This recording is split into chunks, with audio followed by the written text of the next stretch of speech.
Characteristics क्या है excellence की जो इस्लामिक पॉइंट ऑफ व्यू से हमको डिस्कस करनी है? नंबर 1, ये जर्नी है, ये डेस्टिनेशन नहीं।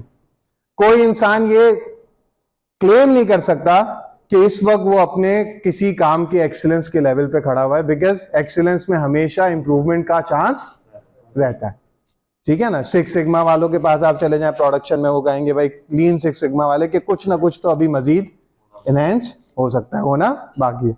रिलीजियस एलिमेंट आप देख लें तो आप कोई क्लेम नहीं कर सकता कि मेरी नमाज परफेक्ट है या मेरी कोई इबादत परफेक्ट है, because there is always a room of improvement, ठीक है। अगर आप इस्लामिक स्टैंडर्ड्स देखेंगे तो वो तो हैं ही इतने डिफिकल्ट, लेकिन वो वर्क परसुइंग है। यानी आप सल्लल्लाहु ने और सहाबा ने जिस भी काम में जो स्टैंडर्ड सेट कर दिए, इबादत के भी और मामलात के भी, वो स्टैंडर्ड इतने हाई हैं कि आप क्लेम नहीं कर सकते कि I have achieve those standards. लेकिन परसू करने के लिए रास्ता बहुत क्लियर है, वो कि भाई आप उन्हें परसू करते हैं ना तो इंशाल्लाह आपको बहुत सारे दूसरे परेशानियों की जरूरत पड़ेगी नहीं, आप उसमें खुद ब खुद एक्सेल करते चले जाएंगे।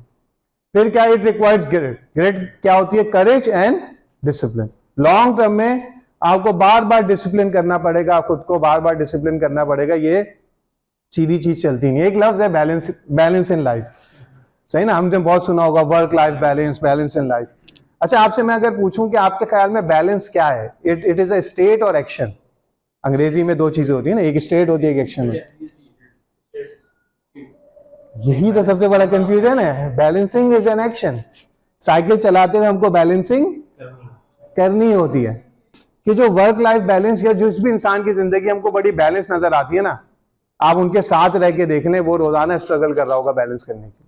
हाँ, वो इतना चीता हो चुका होगा उस काम में कि देखने वाले को लगेगा कि यार इसकी जिंदगी क्या एफर्टलेस है, लेकिन एफर्टलेस होती नहीं है।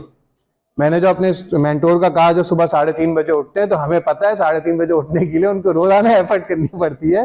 वो मोबाइल उनको भी छोड़ना पड़ता है 10:30 11 बजे, और कभी कभार अगर नहीं होता, यानी सफर हो, कोई चीज हो, तो वो मिस भी कर जाते हैं, because he is a human being. तो मैं आइडियलाइज करने के लिए नहीं कह रहा किसी को। अब जब हम इस कॉन्सेप्ट को क्लियर कर लेते हैं कि बैलेंसिंग इज एन एक्शन, तो हमें ये पता है कि फिर ये जंग कब तक की है सर?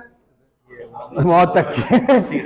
यानी हमें कोई भी बड़ा बैलेंस नजर आए ना, हमें पता हो कि भाई वो भी स्ट्रगल ही कर रहा होगा अपनी जिंदगी में, बस उसकी स्ट्रगल का एंगल कोई और होगा, और हम ये बात तय कर ले कि भाई सेटल तो होगी नहीं जिंदगी। जो पर्सनली हमसे डिस्कशन कर रहे होते हैं ना, तो पहली चीज अगर आप किसी इंसान को ये समझा देना कि भाई ये जिंदगी मौत तक ना जंग लड़ने का नाम है, सेटल नहीं होगा कहीं, तो उसके आधे मसले तो वैसे ही, क्योंकि ये लोग नई जिंदगी की ख्वाहिश में धुआं बन के निकलते हैं कारखानों से। वो सेटलमेंट के चक्कर में वो अपने करंट जिंदगी में और ज्यादा स्ट्रेस ले रहा होता है कि कभी तो सेटलमेंट आएगी, और वो सेटलमेंट आती नहीं है। फाइनेंशियल आ जाएगी, कोई बीमारी लग गई, फिर there is a new struggle के उस बीमारी से लड़ने चले। भाई बीमारी को आपने जो है ना वो ओवरकम कर लिया, हो सकता है बच्चों के साथ कोई मसला हो जाए, मतलब ये जंग तो मौत तक चलने वाली। तो जो इसको मान ले कि ये जंग मौत तक चलने वाली है, तो काम आसान। इसलिए जो परफॉर्मेंस में जो हम आगे पीछे होंगे तो that's fine, we are human being. हाँ, छोड़ना नहीं, पलट के चपटने वाला कॉन्सेप्ट क्लियर।